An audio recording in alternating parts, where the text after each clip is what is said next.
El español Salvador Freixedo entró a la orden de los jesuitas en 1939. Dejó los hábitos en 1969. Desde entonces se ha dedicado a escribir y a reflexionar profundamente sobre el cristianismo. Él piensa que el cristianismo es un mito más y se pregunta, respondiendo, ¿por qué agoniza el cristianismo? Hoy en Foro recibimos a Salvador Freixedo. Gusto saludarlo, bienvenido. Gracias por estar con nosotros. Pues encantado de estar con ustedes, porque hacía tiempo que yo quería estar aquí en Monterrey, por unas cuantas razones que sería muy largo de decir, pero tenía específica gana de estar en Monterrey. Qué bueno, nos platica detalles después de repasar su semblanza. Gabriela Narváez nos da detalles de la vida de Salvador Freixedo. Salvador Freixedo nació en la ciudad de Galicia, España, en 1923. Comenzó a residir en el continente americano desde 1947 y se ordenó como sacerdote en 1953 en Santander. Hizo estudios de humanidades en Salamanca, de filosofía en la Universidad de Santander, de teología en el Alma College de San Francisco, California, de ascética en el Mont Laurier de Quebec, Canadá, de psicología en la Universidad de Los Ángeles, California, y en la Fordham University de Nueva York. Aparte de enseñar historia de la Iglesia en el Seminario Interdiocesano de Santo Domingo, fundó el Movimiento de la Juventud Obrera Cristiana en San Juan de Puerto Rico y fue viceasesor nacional del mismo en La Habana, Cuba. Fundó también el Instituto Mexicano de Estudios del Fenómeno Paranormal y presidió el primer Gran Congreso Internacional. Ha actuado como ponente invitado en numerosos congresos tanto en Europa como en América y Asia. Además es autor de 40 casos de injusticia social, Mi Iglesia duerme, Extraterrestres y religión, Mitos religiosos en las relaciones humanas, Parapsicología y religión, Visionarios místicos y contactos extraterrestres, Israel, pueblo contacto, Curanderismo y curaciones por la fe, Defendámonos de los dioses y Diccionario sulfúrico. Libros polémicos que le han valido expulsiones, censuras y hasta la cárcel. En un momento iniciamos nuestra charla con Salvador Freixedo. Foro está en el aire.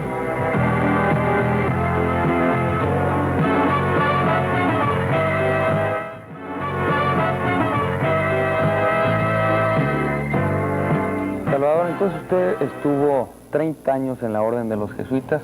En 1969 deja los hábitos. ¿Cómo estuvo eso? No es que dejara los hábitos, fue el general, el que llaman el Papa Negro, Pedro Arrupe, que era amigo mío. Habíamos estado hablando en Roma. Pues se formó tal polémica con el libro mío que se llama Mi Iglesia duerme, un libro escrito desde dentro de la Iglesia y con amor a la Iglesia. Se formó tal polémica que el cardenal de San Juan le escribía y decía, este hombre que no se calla, y por otro lado los obispos me seguían presionando a mí. Total, que el general de los jesuitas me dijo, mira, vamos a respetar nosotros tu libertad a que tú digas lo que quieras, porque Arrupe era muy buena gente. Y por otro lado, no nos metas en problemas a nosotros, vamos a dividir nuestros caminos y tú quedas libre. Y eso así fue. Yo redacté el documento en que me separaba de los jesuitas. Y me quedé libre ya. Después de 30 años me encontré pues nada, con un cheque de $100 que me dio el superior de San Juan de Puerto Rico y que yo se lo devolví, ¿verdad? Y dije, bueno, vamos a nadar.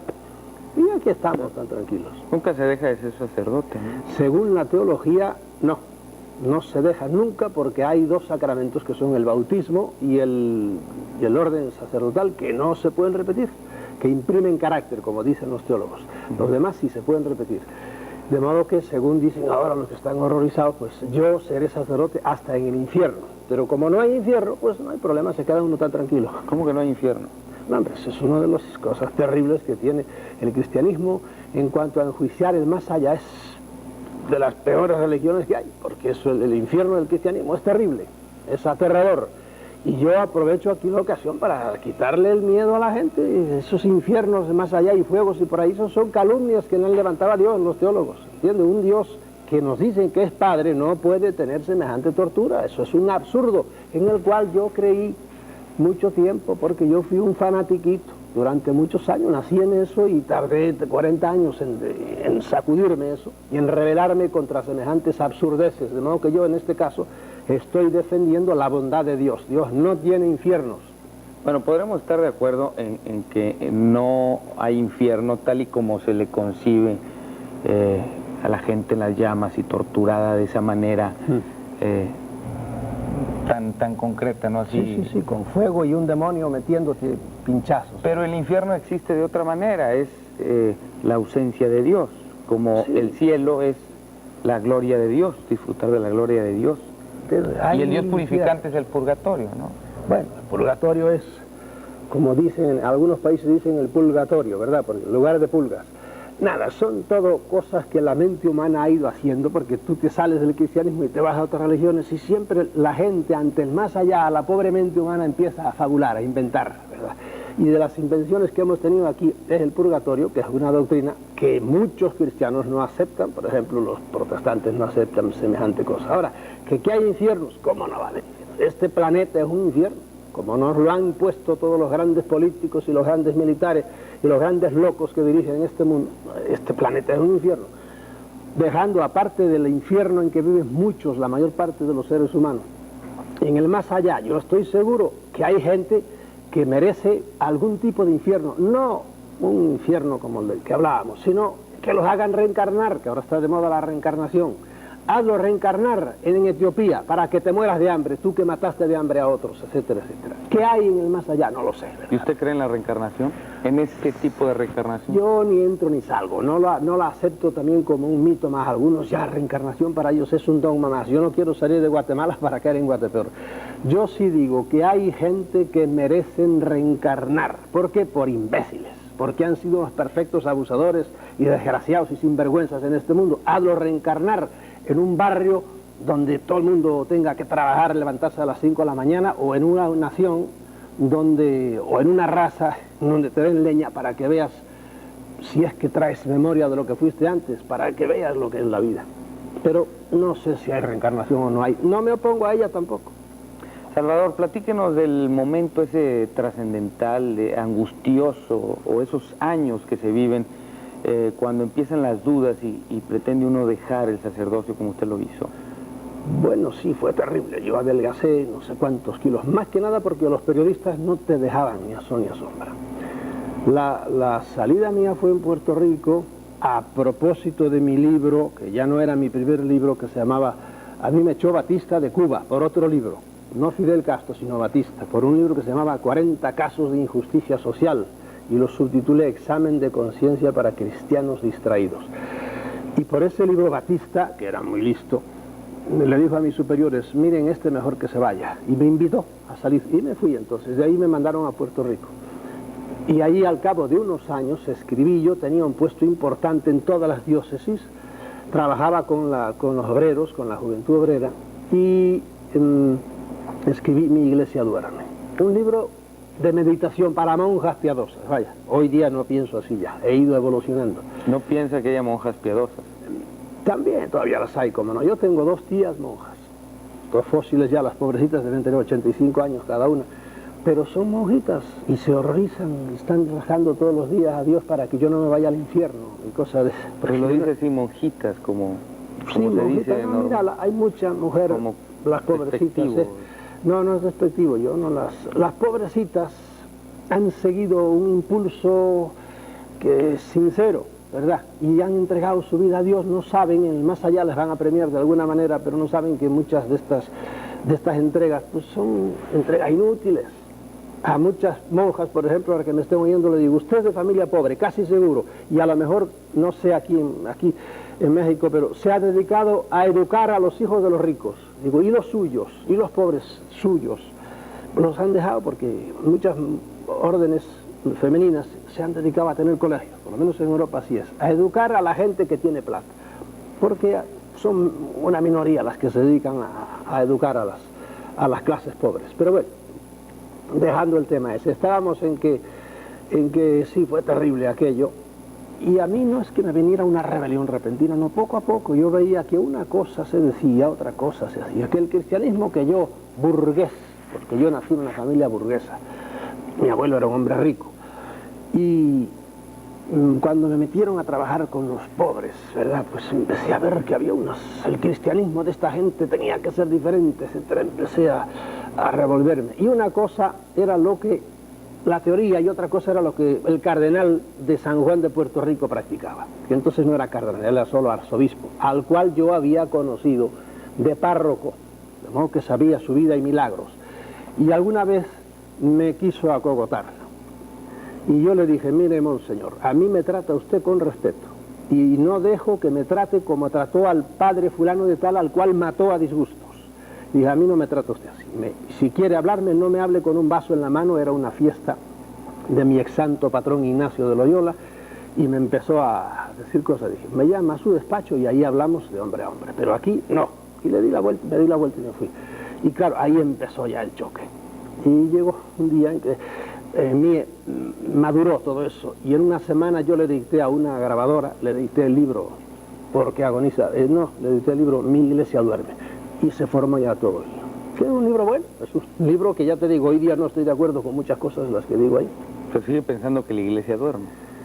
No, ahora ya ronca, ¿entiendes? Ahora es peor, porque ya ves que después de ese libro he escrito Porque agoniza, ya no duerme, está agonizante. Está agonizante, la iglesia, eso es un hecho. Ahora, después en el último libro, que precisamente tienes ahí encima, el cristianismo, un mito más, es decir, tú analizas el credo cristiano, el dogma cristiano, y dices, pero ¿cómo es posible que se pueda creer esto y esto y esto? Aun teólogos de primera, por ejemplo, como Hans Küng, que vive y es uno de los grandes teólogos de la iglesia, tiene un libro que se titula así, el Infalible, refiriéndose al Papa.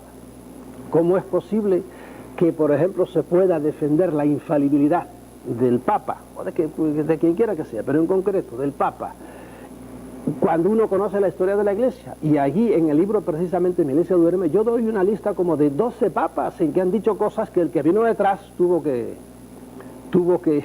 rehacer lo que había dicho el otro, ¿verdad? Y claro, los teólogos siempre tienen explicación para todo. Los teólogos son de los que donde digo, no digo, que digo, Diego, y es un lío. Y cuando te encuentras con la Sagrada Escritura, por ejemplo, párrafos que no hay manera de tragarlos, los exégetas que se llama, es decir, teólogos diríamos en el campo eclesiástico, en el campo bíblico, saben explicarlo todo absolutamente. Pero uno tiene también cabeza para, sin los miedos sacros, sin miedos al infierno, digo, no, esto es así, esto me dice mi razón y con esto me quedo, y punto. Pero ¿por qué es un mito el cristianismo? ¿Y por qué agoniza el cristianismo? Algunas respuestas de Salvador Freixedo después de unos anuncios. Foro está en el aire.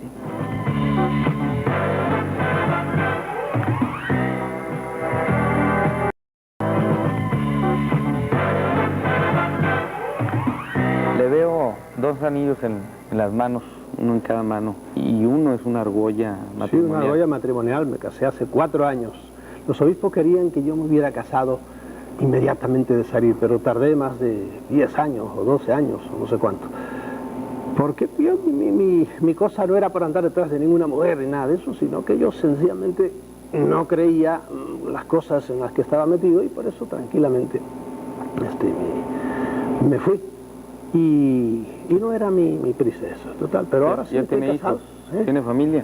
¿Hijos? No, uy, ya estoy yo, no podría yo soy un hombre muy dinámico además, y a estas alturas, ¿no? Para eso hace falta tener juventud y tener más reposo y más paciencia. ¿Y por qué querían que se casara luego? Porque así podían decir, ven, era uno más de los que lo que querían era pues casarse y tenía algo por dentro por ahí. Y yo lo sé porque estaban un poco nerviosos conmigo, porque yo he seguido machacando las ideas.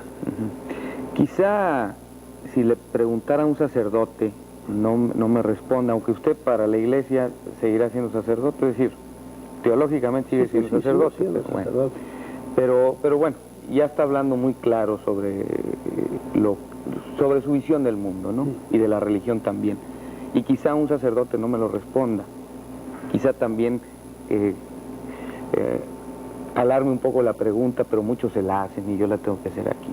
Un sacerdote con el celibato dentro de la Iglesia Católica, ¿cómo maneja mentalmente, sentimentalmente, esa atracción que hay del hombre a la mujer? Pues muchos no la manejan. Mira, la Iglesia, el que conoce un poco, el problema es que la mayor parte de la gente no lee, no conoce, creen que nacieron ahora y que todo el mundo nació ahora. Si conocieran un poco de historia de la Iglesia, verían que este fenómeno del de la lucha que hay por el celibato es eterno. Entonces, Los están llenos de apóstoles, tentaciones. por supuesto, los apóstoles todos eran casados, menos uno. Todos eran casados y todos tenían descendencia. Todos conocían lo que es el otro sexo. Bien, primera cosa. A lo largo de la iglesia ha habido concilio tras concilio remachando el celibato, que se fue apretando, no creas, al principio no era así. Se fue apretando la cosa y ¿eso qué te dice? Pues que no, que la cosa nunca ha estado claro. Mira, hay sitios como en Hungría, en ciertas regiones de Hungría, siempre el sacerdote, aún después de haber profesado la castidad y todo eso, ellos tienen su mujer. Y lo sabe todo el mundo y lo acepta. Gran parte del mundo cristiano, tan cristianos como nosotros, el mundo oriental de los griegos y rusos, ortodoxos, cristianos, amadores de Cristo y de la Virgen María, pues esa gente, a los sacerdotes le dicen, si se quiere casar, cásese ahora, antes de ordenarse, ¿verdad? ¿Por qué? Porque después ya no se va a casar. Y entonces lo hacen todos así, bien, escogen, se casan y luego se ordenan. Escogen a los obispos entre los que no están casados. Es una tradición ya que viene desde el tiempo de los apóstoles, de modo que ha habido parte del cristianismo que siempre ha aceptado el matrimonio del sacerdote. Aquí en el cristianismo occidental, los católicos, no. El Papa, desgraciadamente, porque este es un Papa que camina para adelante mirando para atrás, es decir, muy conservador en sus ideas, aunque viaje mucho, etcétera, acaba de dar una encíclica sobre la castidad y remachando, porque, como te digo, es muy conservador, remachando la cosa. Eso es fatal para la Santa Madre Iglesia hoy día, dado como es ya el mundo de la televisión, se le meten las mujeres en casa al sacerdote por muy tranquilo que es, una de dos, o cierra el televisor, o si no, yo no sé cómo pueden vivir. ¿Hay gente que vive la castidad? Sí, señor, hay gente que vive la castidad. Yo, mientras estaba en la compañía de Jesús, te puedo decir que si alguno cometió alguna cosa, inmediatamente lo ponía fuera. ¿Usted fue casto mientras estuvo de Sí, yo puedo decirte que yo viví castamente los años, porque además no tenía ocasión, yo trabajaba intensamente en lo mío. Me empecé a darme cuenta después, cuando estaba dentro todavía, ya dejé de ser estudiante, no te olvides que yo, desde que entré en el noviciado hasta que me dieron el visto bueno, pasaron 16 años encerrado, trabajando, formándome, 16 años, en una carrera un poco larga. Cuando empecé a salir y a tener trato ya con jóvenes de uno y otro esto, empecé a darme cuenta de cómo eran las cosas. Pero bueno, estaba uno más o menos preparado. Pero con tentación. Natural, si uno es natural y está sexuado, ¿verdad? Pues las tentaciones son... Hay gente que se mete en la boca del león, ¿verdad? Y entonces es natural. Eso le pasa mucho a los pobres sacerdotes que viven solitarios, sin una gran preparación, en pueblos y donde las mujeres se les meten debajo casi. Entonces es natural, bueno, y por eso pasa lo que pasa. 40.000 casos en que hay, vaya, medio trampa. Y para eso hay que ser tolerantes, porque el sexo es una cosa más. En el cristianismo se ha divinizado el sexo. Se ha hecho de la castidad un sacramento más. Eso es una tontería. La Santa Madre Iglesia lo que debería hacer ahora, ¿verdad? Y yo me río de mí mismo al decir esto, porque yo sé que los grandes mogules de Vaticanos no entran por ahí. Dios los bendiga, que hagan lo que quieran. Deberían decir como los ortodoxos: ¿quiere usted casarse? Sí, porque hoy se le exige, ¿quiere ser sacerdote? Casto, a la brava. Y no puede ser, hoy día eso es dificilísimo. Ahora hay gente que por encima, por su temperamento, por encima de todo eso, dice, yo escojo la castidad. Pues perfecto, pero habrá mucha gente que diría, me gustaría ser sacerdote y estar casado y tener familia. Y deberían admitírselo, como son los pastores protestantes. Tú ves que hay 40.000 iglesias ahora, está el pastor con la pastora y los pastorcitos, pero predicando a Cristo, perfecto. Y así lo van a hacer mucho más naturalmente. Pero un pobre hombre, él solo, recibiendo a mujeres solo en su casa, porque las pobres vienen a pedir consejo, porque el marido les dio una paliza, por lo que sea, y vienen al sacerdote, y esta, muy bien, y la otra, muy bien, pero a lo mejor a la número 14, pues, sale el flechazo y pasa lo que pasa, ¿verdad? Y las mujeres religiosas, las monjas, no tienen el voto del sacerdote, no tienen los, digamos, yo creo que puede ser bien empleado el término privilegios de un sacerdote en cuanto a... Por supuesto, en la iglesia reina un machismo terrible. Mira, ahora están con el problema de ordenar a mujeres. Ordenar a mujeres, monjas o no monjas. La iglesia hermana, la anglicana, en Estados Unidos ya acaba de ordenar una mujer. No, y los episcopales han tenido bárbaras batallas, etcétera. Las que admiten la ordenación, porque otros sectas protestantes no admiten semejante cosa. Pues bien, los sacerdotes, digo, la Iglesia Católica, aunque quiera, no puede. Hoy habría gente que le gustaría, y hay gente, por ejemplo, en Estados Unidos, monjas, sabes que cuando el Papa fue la primera vez a Estados Unidos, una ex monja o monja salió y le dijo, le pidió eso, a ver cuándo vino de la ordenación de mujeres. No sabía mucha teología. Hoy día, aunque quiera, el Papa no puede porque está amarrado ya. La Iglesia ha hablado infaliblemente, demasiado. Bueno. Y ahora cuando quiere echarse para atrás no puede. Bueno, el mismo Cristo fue machista.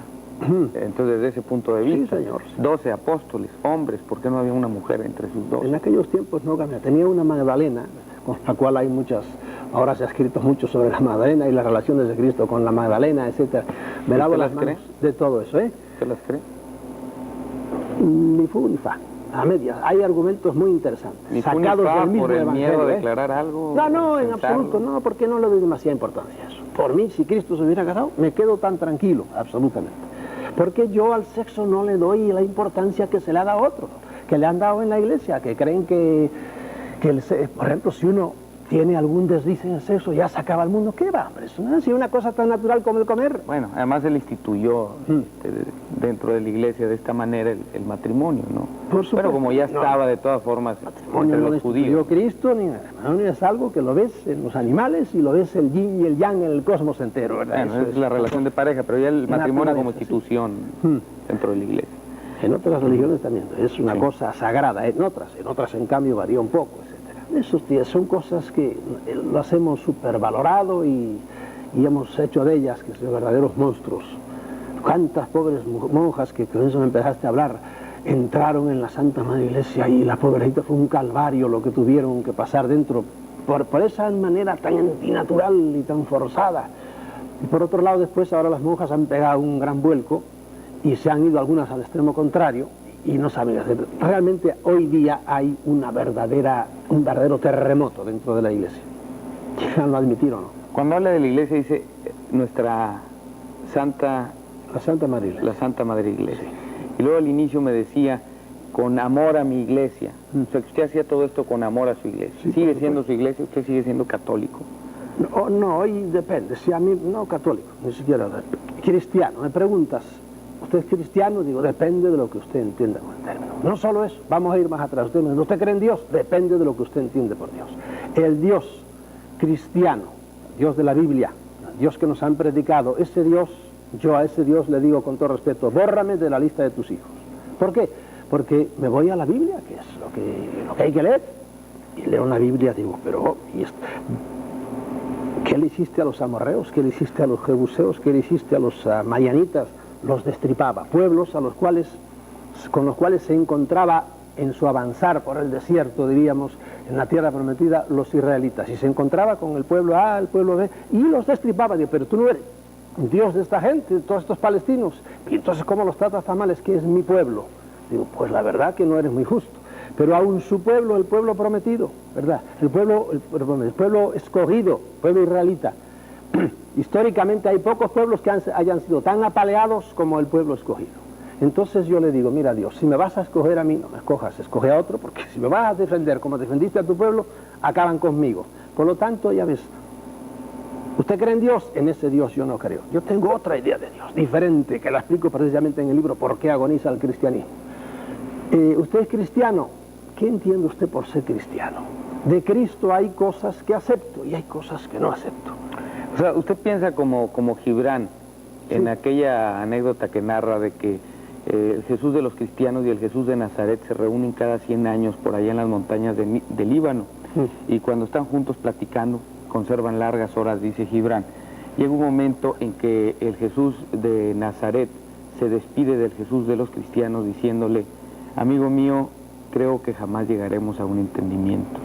O sea, él plantea ahí la diferencia entre el Jesús que vivió en Nazaret, que vino a salvar al mundo y que predicó todo esto, al Jesús que hemos hecho los cristianos, una transformación de aquel Jesús de Nazaret. Eso lo puedes ver, Jesucristo Superstar, estrella, estas óperas o como le quieras llamar modernas, el cual es más hay, Jesucristo Superestrella, bueno, hay 2 o 3 cantadas y que se han hecho muy famosas, es otro tipo de Cristo. porque la Iglesia ha ido forjando un Cristo nuevo, un Cristo duro, un Cristo terrible, un Cristo que acabó con inquisiciones, es decir, que en nombre de él se hacían inquisiciones y muertes e imponen castidades de por vida, etcétera, etcétera. Y ese Cristo pues parece que tiene poco que ver con el Cristo más tolerante del Evangelio, aunque en el Evangelio aparece también un Cristo muy intolerante, ¿verdad? El Cristo que el infierno no hay que irlo a buscar, hay que irlo a buscar al Evangelio, es el mismo Cristo, en las palabras de Cristo, no hay duda, aunque hoy los teólogos modernos le quieran tirar la toalla. No, ahí está, en 12 ocasiones por lo menos Cristo habla del fuego que no se extingue jamás. Entonces, por lo tanto, no me venga ahora con cosas. Y el Cristo que dice, o crees esto, o si no te vas al infierno. El que no creyere y se bautizare, se condenará. Digo, pero Señor, y si mi mente me dice que eso no es potable, pues mira, te vas al infierno. Entonces, córteme la cabeza. No me dé cabeza para discurrir. Salvador, ¿usted habla con algún ingrediente de frustración? Ninguno. Hay gente, yo soy enérgico hablando, y hay gente que cree que soy resentido, ni hablar. Yo tengo grandes amigos jesuitas y si hay un sacerdote que está pidiendo aventón, yo lo paro y lo cojo. Ahora eso sí, me gusta buscar las cosquillas después, saber cómo piensa él su cosa. Sí. Pero me da lástima, por ejemplo, al señor cardenal obispo de San Juan, ¿verdad? O arzobispo, me da lástima hoy día. Y los otros obispos, hay un obispo en Puerto Rico que vivíamos los dos juntos en una casa, era jesuita también, los conozco perfectamente. Y a este, por ejemplo, que es un hombre honesto y trabajador, lo quiero entrañablemente, a pesar de que es obispo y que es integrista y no está de acuerdo con mis ideas. A otros no, les conozco todas las mañas y veo que no son realmente hombres del Evangelio, aunque sean arzobispos, no. Pero me dan lástima, más que nada, digo, mira que estar enredado todavía en esas cosas de las cuales yo, a Dios gracias, salí ya. Pero yo tengo una paz de espíritu tremenda, porque le perdió el miedo a tantas cosas, el más allá absurdas que me predicaban. Se va a decir, se pudo haber dicho también entonces, al fin jesuita. Los jesuitas siempre se adelantan a su tiempo. Y a veces no se adelantan, simplemente no van con ningún tiempo. Los jesuitas son rebeldes. La formación de los jesuitas es muy distinta y algo provoca en ellos que los hace... No, es cierto, son muchos controvertidos, polémicos, confundidos quizá. Algunos están confundidos. Mira, hace pocos días casi, en Toledo hubo un congreso parateológico y estaba invitado un padre jesuita que es un famoso, diríamos, profesor de teología en la Universidad de Comillas, en Madrid. Y cuando se enteró que estaba yo y habíamos sido compañeros en un noviciado, no quiso ir. Y fue al cardenal de Toledo y armó todo un cisco para hacer que abortase aquel congreso parateológico, en lo cual iba a hablar gente ilustrísima, ¿verdad? Claro. Cada uno desde su punto de vista. Es que usted es un desertor, un rebelde. Sí, para él sí, lo soy. Pero el pobre hombre, ves, ese también en concreto, no quiero decirte su nombre, me da lástima, porque está todavía creyendo que 2 y 2 son 5. Y bueno, que siga creyendo. Y es un hombre que sabe la teología, sí.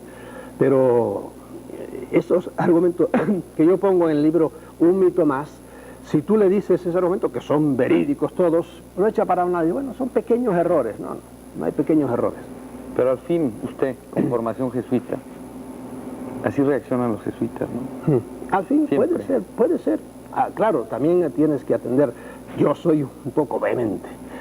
Y siempre lo he sido, y por eso me sale siquiera la formación jesuítica con la vehemencia, con eso. Pues, sí. Pero bueno, cada uno es como es. Uno lo que no puede vivir, uno es acomplejado y con miedos. Lo importante es ser congruente. Sí, pensar, decir y hacer. Coherente con la idea que tienes y actúa, que es lo que no hacen muchos en la Santa Madre Iglesia, por ejemplo. La Iglesia es una institución que predica pobreza. Entonces tú ves que los cardenales hasta hace poco tenían una capa, una cola que tenía 7, 8 metros de largo, era el ritual, 8 metros de cola de este seguidor y de este predicador de un hombre que no tenía dónde reclinar la cabeza. Y digo, pero ¿y cómo? Como diría el otro, átame estas moscas por el rabo. Y luego los grandes capelos, y luego las instituciones, digo, las vestimentas. Cuando el Papa Urbano, no me acuerdo qué número, porque hubo muchísimos urbanos, aunque algunos eran bastante inurbanos. ¿Cuántos armiños para su, ahí lo digo, de los 40.000 datos que todavía en ese libro, se hubo que sacrificar para hacerlo su vestimenta? No sé si 200 o 300 armiños, digo, pero este es el que predica, el máximo representante de aquel hombre que caminaba descalzo diciendo bienaventurados los pobres. bienaventurados los que lloran. Por Dios, esto es una caricatura. Son 2000 años de historia que le pesan demasiado a la iglesia, ¿me entiendes? Es Salvador Freixedo, ex sacerdote jesuita, ahora escritor. No tardamos en regresar, Foro está en el aire.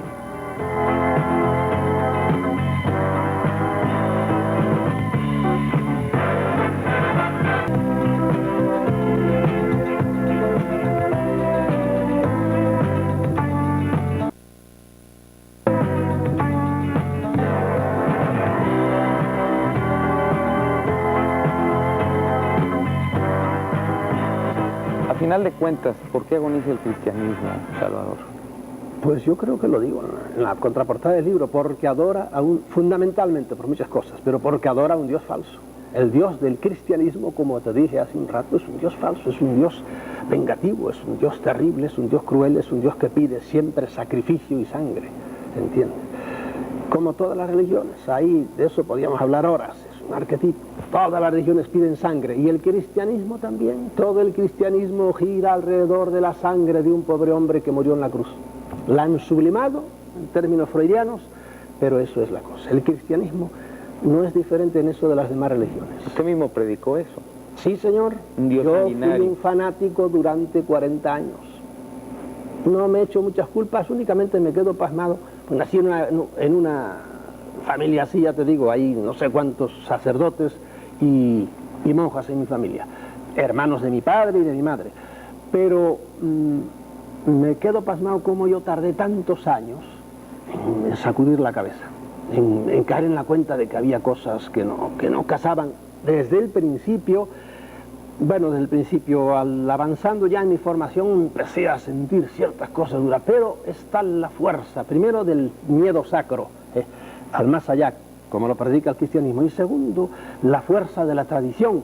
Ahí tienes al gran teólogo Hans Küng escribiendo libros contra la infidelidad del Papa, dando argumentos de todo tipo para sospechar que el cristianismo realmente no es lo que dice, y sin embargo él sigue católico. Dice, ¿por qué? Porque nací en esto y tengo que morir en esto. Y yo ahí le dedico un capítulo diciendo a Hans Küng, no me convencen tus argumentos, la verdad, porque si tienes razón, aunque hayas nacido en eso, pues salte de eso, porque eso de seguir el lema de que hay que creer en algo, hay que creer en algo que sea creíble, porque si estás creyendo una paparruchada, pues suelta eso, porque es una tontería.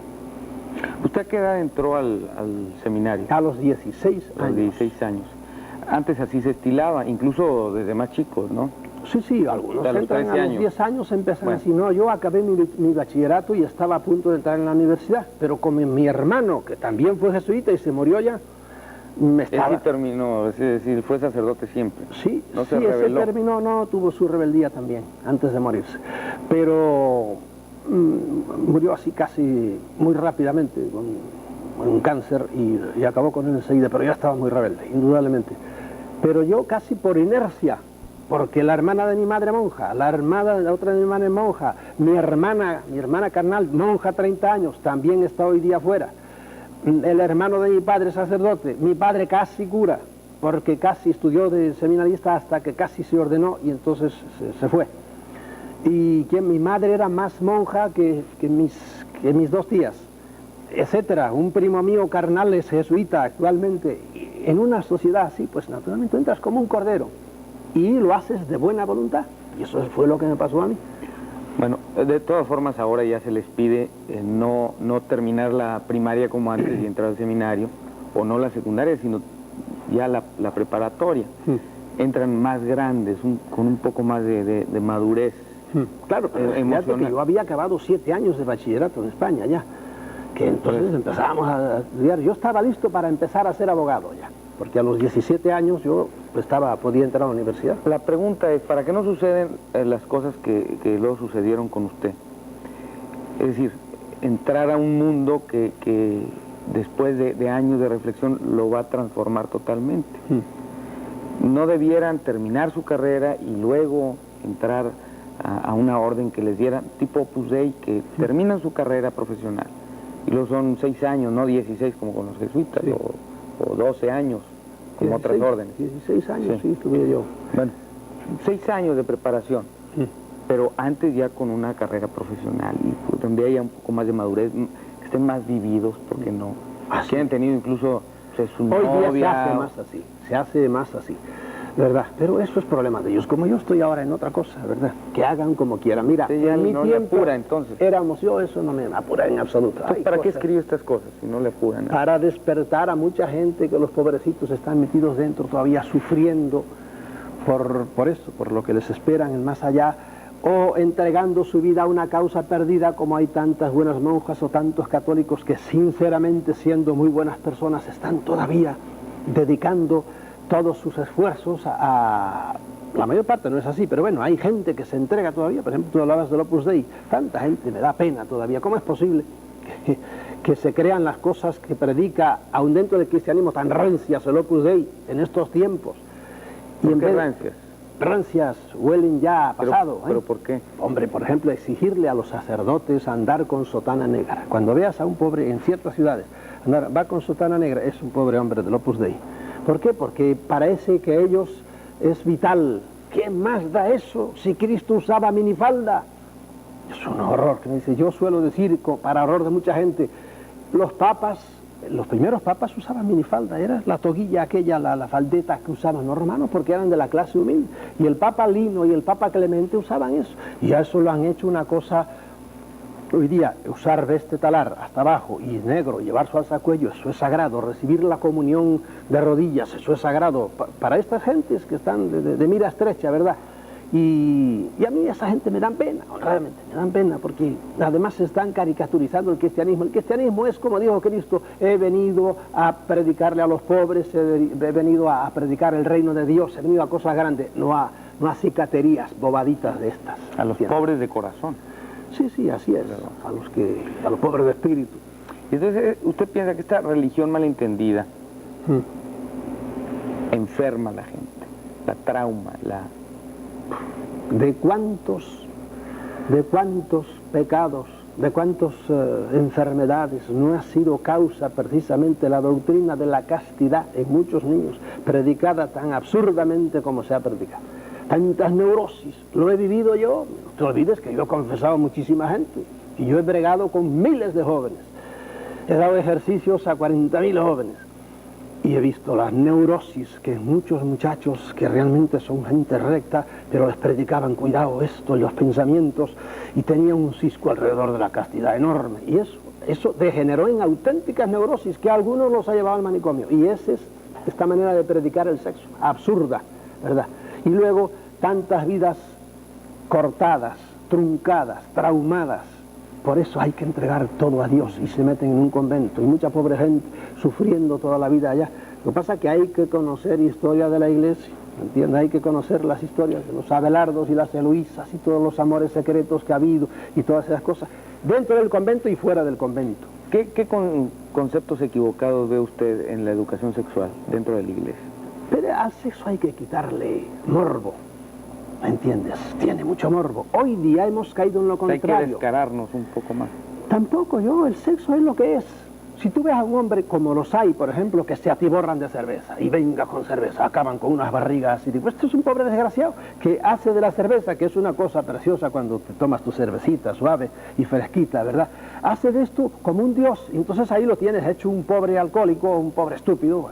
Bueno, lo mismo que digo de la cerveza, digo de un licorcito, bien, perfecto. El sexo, si lo reprimes tanto, naturalmente, como es una cosa tan natural como el comer, llega un momento en que explota. Y ahora explota en el extremo contrario. Y viene, pues, todas estas cosas absurdas de todos estos videoclips que nos ponen ahí, que es sexo puro, además mezclado con retortijones y estupideces que le enferma todo eso. Y vienen estos muchachos que ya no son capaces de amar a nadie, porque no aman a nadie, se tumban y se revuelcan con cualquiera, lo mismo macho que hembra, porque está todo mezclado. ¿Ves? Eso es un desorden. Pero fue del prohibirlo todo al reventarse. No es que ahora se permita todo, pero de hecho reventó todo y estamos en una sociedad donde es una locura. Hay, por ejemplo, castas por ahí, razas, en donde el sexo es algo mucho más natural. Las mujeres andan con los senos al aire en 40.000 tribus y lo ven lo más natural de nosotros. Yo no digo que haya que andar así, ¿verdad? Pero como lo hemos hecho hasta ahora, que como decía mi profesor de ascética, la mujer el escote no debe pasar de esto que se llama el hoyo del cuello, decía él, aquí, esta parte blanda. Todo lo demás es ya invisible. Digo, no diga usted ridiculece, reverendo padre. Eso es una estupidez, ¿verdad? De eso hemos pasado a este, como dicen los venezolanos, a este despelote que tenemos ahora. Y es lógico, los muelles cuando los aprietas mucho y los sueltas, ¡bum!, pegan para arriba. Hay que esperar a que esto se haga una cosa natural. Y en el sexo, por ejemplo, pego un saltito ahora nada más, el divorcio famoso. Señor, de aquellos matrimonios a la brava, hechos a ciegas, la pobre muchacha se casaba no con quien quería, sino con quien podía, porque la sociedad la iba llevando.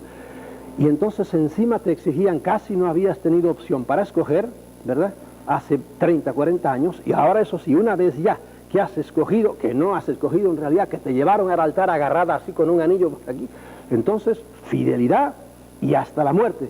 Pero resulta que muchas mujeres se encontraron con que se habían casado con un orangután, y no lo sabían, y voy a aguantar a esta bestia toda la vida. No, lo más lógico es decir, no, cada uno por su lado. ¿Por qué? Porque este es un bárbaro, o al revés, te has casado con una mujer que es una loca y se acuesta con cualquiera, y yo voy a aguantar eso toda la vida. No, chico, es racional, no, yo no quiero saber nada de esto. Pues la iglesia sigue diciendo, no, esto es de por vida. Bueno, pues que lo siga diciendo, la gente se busca vida como sea, ¿verdad? En la ley del divorcio, que en algunos países, cuando en España, por ejemplo, la pusieron hace unos años, bueno, ese estremecimiento general, tontería, fariseísmo. El divorcio es una cosa, es un mal necesario en una sociedad donde los matrimonios se hacen a la loca. Pero es parte del miedo, del temor de Dios. La misma Biblia, los documentos, por supuesto, hablan del temor a Dios. Pero ese es camino para llegar a Dios. El temor a Dios es una ofensa a Dios. Yo a mi padre no lo temo, a mi padre lo amo. A veces se pone bravo por ahí porque es natural, pero fundamentalmente yo amo a mi padre. Y sin embargo la Biblia nos dice esta falacia: el temor de Dios es el inicio de toda sabiduría. Y yo, con perdón, con mi cabecita digo, el temor de Dios es una ofensa a Dios. Punto. Me quedo tan tranquilo. Yo digo estas cosas y me quedo tan tranquilo. Es Salvador Freixedo. No tardamos en regresar.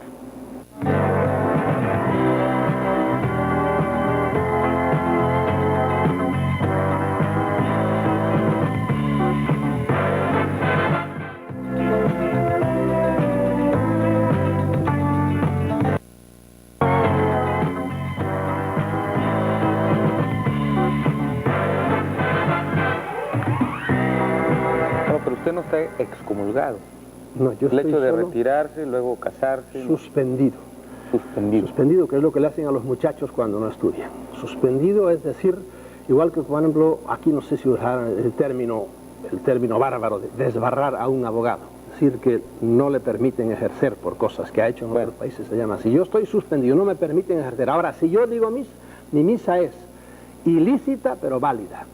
Si yo doy una absolución, mi absolución es ilícita, pero válida. Si yo consagro el cuerpo de Cristo, según la teología, yo me lavo las manos. Eso, pero yo sigo siendo sacerdote.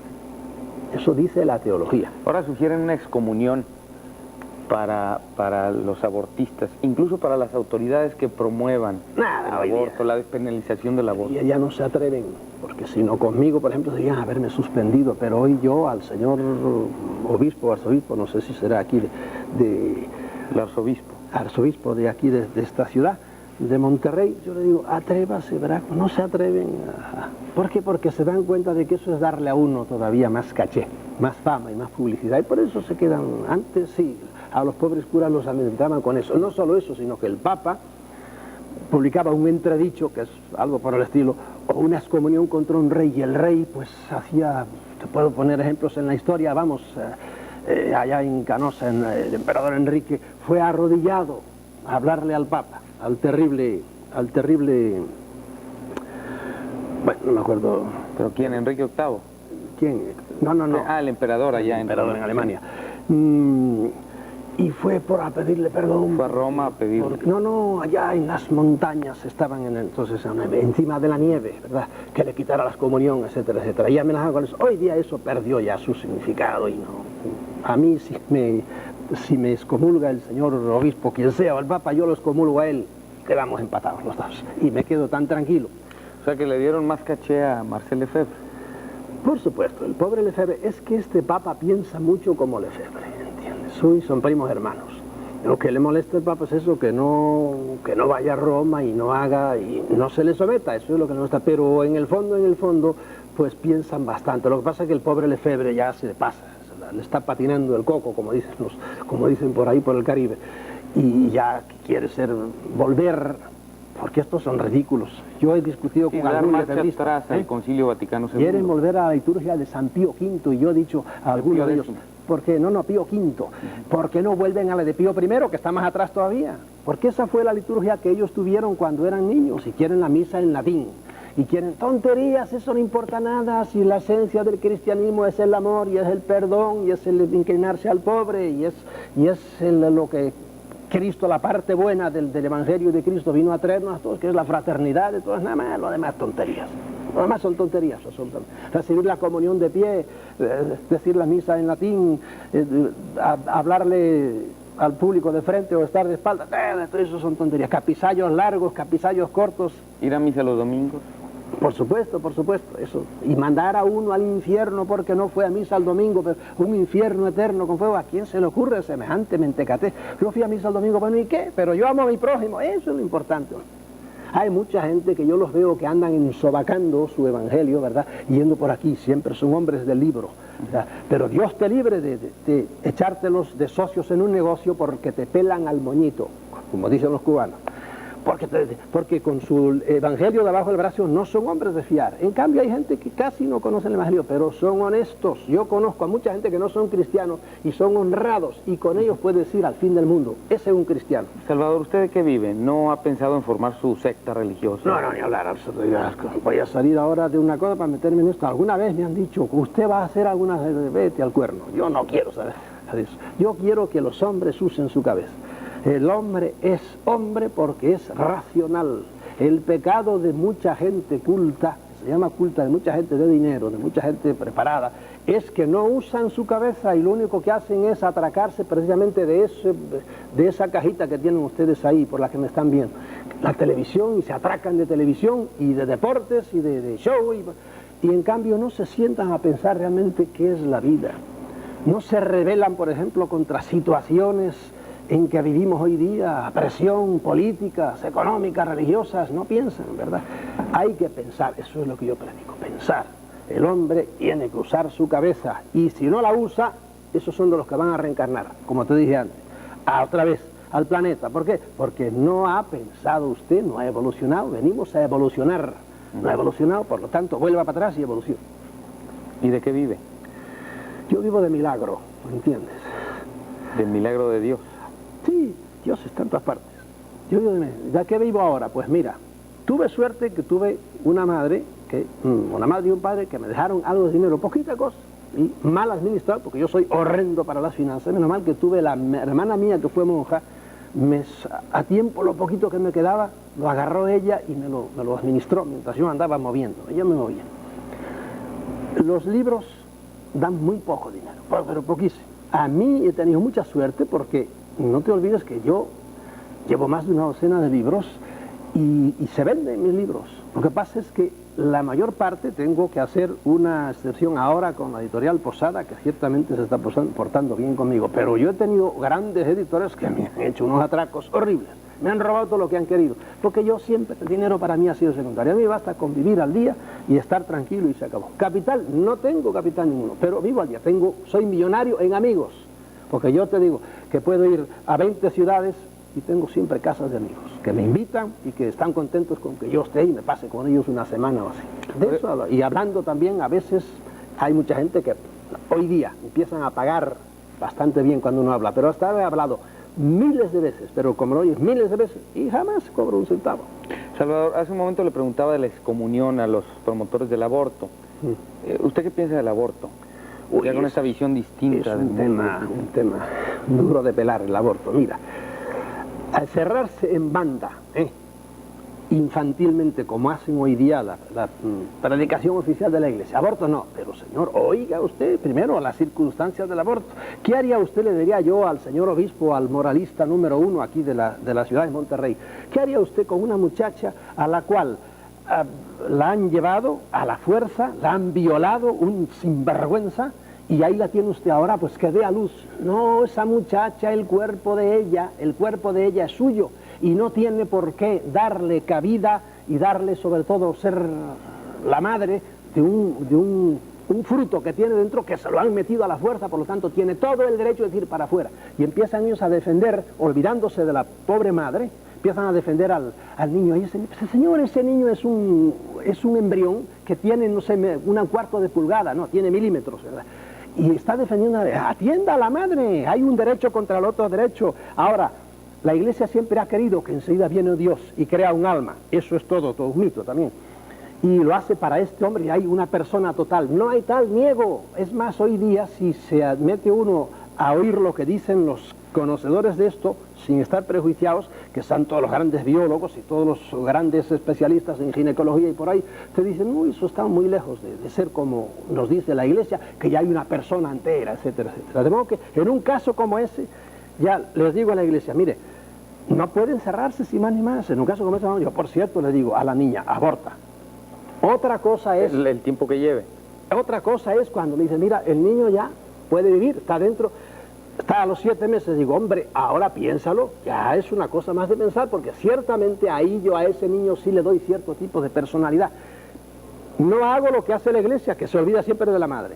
La Iglesia siempre atiende al crío. Está bien, tiene sus derechos, pero más derechos tiene la madre, una persona totalmente hecha, ¿verdad?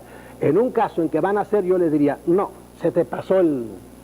Es algo así, y perdóname si me voy del tema, como el que está usando una propiedad que no es suya. La ley, me imagino que la ley de aquí en todas partes, hay un término que dice, prescribió este derecho, porque hace 20 años que estoy metido en esta finca, nadie me ha dicho nada, y ahora viene usted, no, mira, la ley me dice que a los 12 años esto ya es mío. ¿Por qué? Porque está así la ley. Usted ha tardado 7, 8 meses en ponerse de acuerdo consigo misma, y ahora va a hacer abortar. No, ya cogió derechos, ese niño está ahí. En ese caso le diría, no puede usted abortar.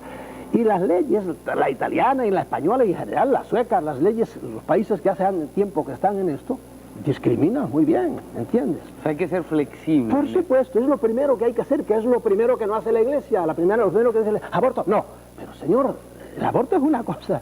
Bueno, pues en todas las familias hay reglas del juego, y en todas las religiones. Sí, en todos los países. Pues yo ¿no? le digo, pongan una regla de juego para eso y no se cierren en bandas, sin más. Pero una regla así tan flexible, tan transigente. Si la ley, ¿verdad?, no es algo así como la vida. Hay una cosa que se llama epikeia, que viene ya de los griegos. Hay que saber interpretar la ley. Y la ley no es una cosa así, para eso hay, figúrate, tribunales constitucionales. ¿Para qué? Pues para que hay un tribunal que la Constitución dice esto, sí, pero este lo interpreta así y este lo interpreta así, y hay que ir a un tribunal tercero. Y en general todas las leyes admiten su interpretación. En este caso es lo mismo. Primero, que no hay ley. Hay la ley de no matarás, ¿verdad? Y la Iglesia no ha matado. Vamos, la Iglesia ha matado, tiene cadáveres en sus entrañas por miles, porque ha hecho guerra para defender. Hay guerras justas, decían los teólogos antiguos. Ah, sí, ¿y dónde está el precepto? No matarás. Ahí se lo interpretan. Bueno, pues aquí estamos en lo mismo. El aborto, no matarás. ¿Usted se basa en eso? Bueno, pues vamos a interpretarlo como hizo usted para sus guerras. Porque hasta hace poquito, mira, Pío IX fue el que lo hizo. Defendió a cañonazo limpio el Vaticano y todos los territorios. Y vino Garibaldi y vino la moderna Italia y tuvieron que tumbarle a cañonazo limpio las murallas del Vaticano porque lo defendían. Y no matarás, seguía estando ahí, no matarás, pero el que se ponía delante de una bala de un cañón del Vaticano acababa. No tardamos en regresar para concluir nuestra charla con Salvador Freixedo, escritor, ex sacerdote jesuita. Foro está en el aire.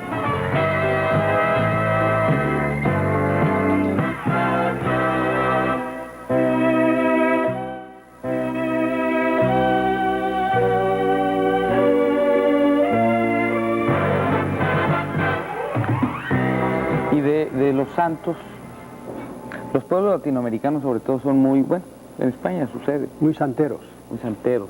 A veces le restamos importancia a Cristo, ¿no? O al Dios mismo, al Dios Padre, ¿no? No, en la Iglesia ha habido mucho de eso. Y entonces se van por el lado de la Virgen, son muchas, o por los santos. Y usted también lo hizo, ¿no? Dejado, sí, por supuesto. Bueno, yo siempre me di cuenta de que el centro en la Iglesia tiene de ser Cristo. Y lo que hemos hecho con la Virgen ha sido también, hay una inflación virgínea, que es lo que indigna a los protestantes, ¿verdad? Contra nosotros, los católicos, y contra los ortodoxos. Los ortodoxos son más devotos todavía de la Virgen que nosotros, o por lo menos tanto. Y eso realmente es un sacar fuera las cosas, sacar fuera de quicio. Y no digamos nada, en América pues está toda sembrada de santos. Fue una de las cosas que más me gustaba a mí, conocer lo que se llama hagiografía, vidas de santos. Ha habido gente eminente, pero indudablemente la personalidad de los santos en la Iglesia, de los tan diversos santos, es interesantísimo. Hay santos que eran psicóticos totales, pero con diploma de psicóticos, y por eso llegaron a la santidad. Hay santos, en cambio, que eran más dulces, tenían más sentido común, etcétera. Un San Juan Bosco, por poner un ejemplo, un santo agradable, simpático, al cual le pasaron cosas que yo me gustaría que me las explicaran los teólogos desde su punto de vista. Por ejemplo, San Juan Bosco una vez venía de decir misa y se encontró con que a la puerta de la iglesia, de la sacristía, ya entraba de vuelta con su copón, etcétera, y a la puerta estaba su madre, sonriente, esperándolo. Y él dejó aquello y le dio un abrazo a su madre. Pero su madre, mi querido Gilberto, se había muerto hacía no sé cuánto tiempo. De modo que allí había una muerta. Entonces ahí entra el espiritismo. ¿Realmente pueden volver los espíritus o no? Porque y él le dio un abrazo a su madre, según se leen las biografías. Y yo digo, bueno, explíquenme esto, ¿cómo es esto? Esto no casa. Pero bueno, eso por ponerte un ejemplo de las curiosísimas cosas que se pueden encontrar en las vidas de los santos, que yo me conozco bastante bien porque las leía muchísimo, desde los antiquísimos hasta el Padre Pío de la Pietrelcina, con sus llagas y los estigmatizados, que ha habido muchísimos dentro y fuera de la iglesia, etcétera, etcétera. Parte del folclore eclesiástico. ¿Usted admira algún santo en particular ahora? Su santo fue por jesuita, sí, el patrono de los jesuitas. Ignacio de Loyola es uno de los grandes místicos, tremendo, pero como era un militar, era recio y organizó la orden, todo lo contrario que San Francisco. San Francisco era una orden que él llegaba a un sitio y le decían, hermano Francisco, ¿cuántos frailes son? Él no tenía ni idea. Somos 1000, en aquellos tiempos había unos conventos donde somos 500, alabado sea Dios. San Ignacio sabía de memoria cuántos había y cómo se llamaba cada uno, porque era un militar organizado. Por otro lado, pues sí, lo hizo demasiado rígido, ¿verdad? Que tiene su parte positiva y su parte negativa. Pero hay santos que me caen bien, sobre todo los santos que eran todo corazón. Benito José de Labre, que no conoce nadie, el santo mendigo. El cura de Arce era un tipo curioso, era estrictísimo. Él cocinaba su arroz al domingo y le duraba en un saco medio podrido ya hasta el otro domingo. Él metía la mano y así estaba de flaco el pobre hombre. Pero de eso a empezar a desvariar la mente no hay más que un paso, ¿entiendes? Decía que San Ignacio era muy rígido y que eso tiene sus pros y sus contras. ¿Cuáles son esas ventajas y desventajas en ser estricto con una...? La organización, llevar a la orden como la llevó, que hizo inmediatamente crecer la orden de los jesuitas y la puso al frente, diríamos, con sus pugilatos entre una orden y otra, sobre todo con los dominicos, pero indudablemente los jesuitas han sido siempre la vanguardia de la iglesia, precisamente por esa organización que han tenido férrea. Pero por otro lado, esa organización es algo demasiado, sobre todo para el que está dentro, porque él dice una frase típica del: tienes que hacerte como el bastón de un hombre viejo, que el hombre viejo lo usa y le sirve para todo. Y tiene otra comparación, algo así como si fuera un pañuelo que te estruje. Y el hombre tiene que tener su personalidad, hay que respetarle un poco, pero no somos robots, no somos un término muy eclesiástico. En el derecho canónico en general se le llama el pastor y las ovejas, señor. Que hay una diferencia tremenda. Yo no quiero ser oveja de nadie, déjeme ser carnero por lo menos, para investir un poco, para defenderle un poco. Y la iglesia ha tratado siempre pues, a sus fieles como ovejas, le llama a los simples fieles, con más de simples que de fieles. No, yo tampoco admito eso. Los protestantes son los que más repasan la Biblia, las Escrituras. El católico casi no la conoce.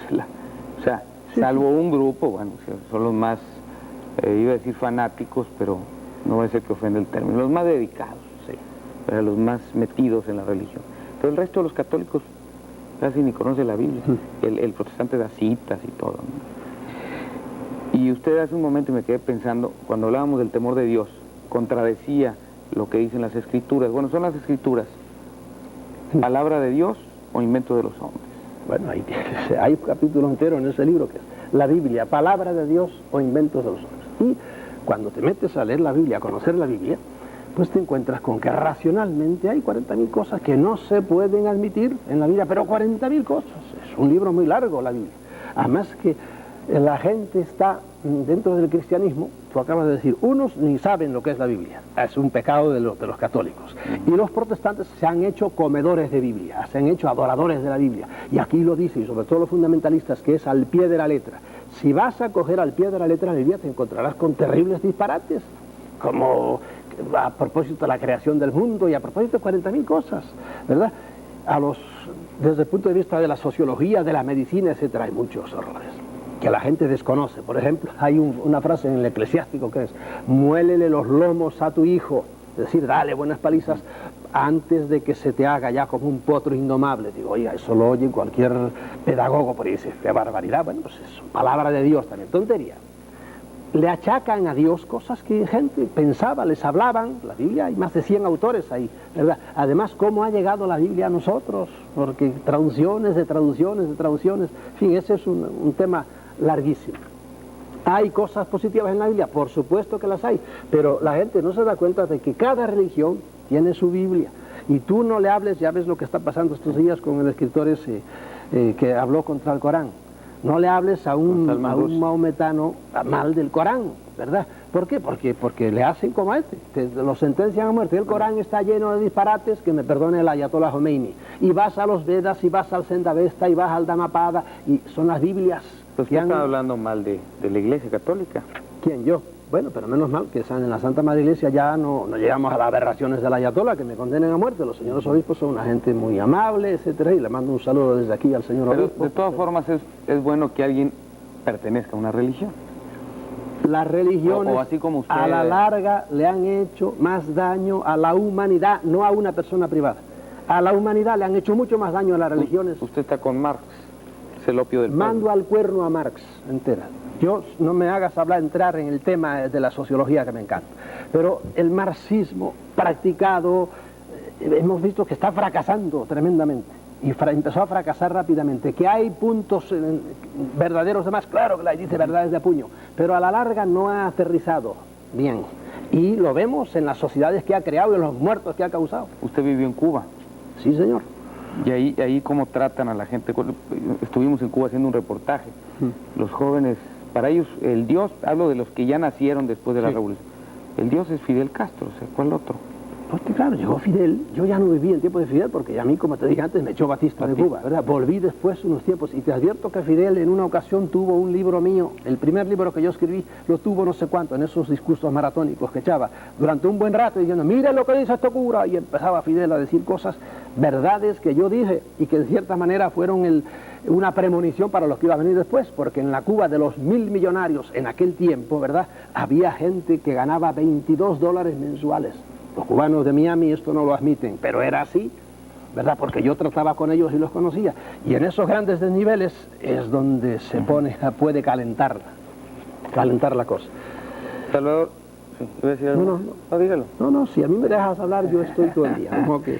Él iba a repasar una parte ya para finalizar de su libro, ¿Por qué agoniza el cristianismo? Donde dice que la religión, considerada como la búsqueda de las raíces humanas y de su destino final, nunca podrá dejar de existir entre los seres racionales. Lo que en la actualidad muere y ha muerto muchas veces a lo largo de los siglos es la manera que los hombres tienen de buscar sus raíces y de conocer o de intentar comunicarse con el más allá. ¿Es cierto eso? El hombre está siempre dándole vueltas. Mira, cada ataúd que se hunde en la tierra, de una persona a la que tú amas, eso tiene más raíz de filosofía, te hace pensar más, te hace meditar más que 40.000 cosas que te digan los libros de filósofos. ¿Por qué? Porque entonces empiezan a preguntarse, ¿pero por qué tiene que morirse esta persona que yo amo? ¿A qué vine yo aquí? ¿A qué estamos aquí? ¿Por qué tenemos que sufrir? ¿Por qué tenemos que morir? ¿Por qué nace la gente? ¿Quién hace nacer? Eso es la filosofía. Y el hombre está siempre dándole vueltas a eso. Y en ese darle vueltas a esas ideas, lo que hace el hombre es inventar dioses.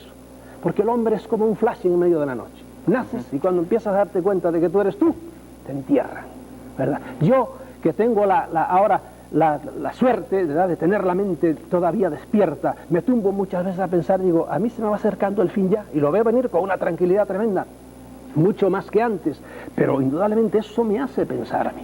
Y eso es la esencia de la religión, el hombre piensa y piensa y piensa. El que tiene cabeza, desgraciadamente hay mucho pobre hombre, que no tienen tiempo ni de pensar porque lo único que hacen es rascar la tierra para poder comer. Soñar o ilusionarse, como usted dice, Eso cuando llama por otra manera al de ser llamarlo. humano para que despierten, ¿no?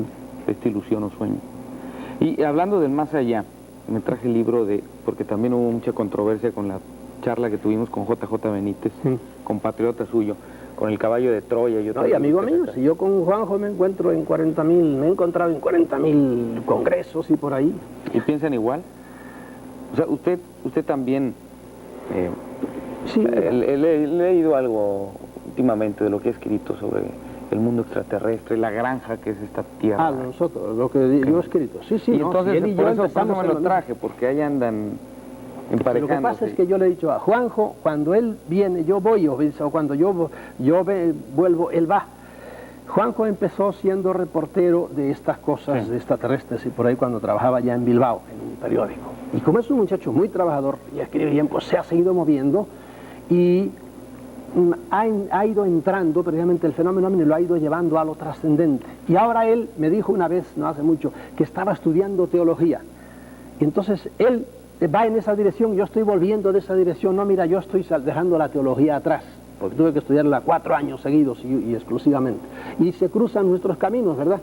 Y por eso, a veces, no es que choquemos, ¿verdad? Yo digo de Juan José Benítez, en concreto de ese libro, Caballo de Troya. Juanjo es un gran escritor, es un hombre muy trabajador.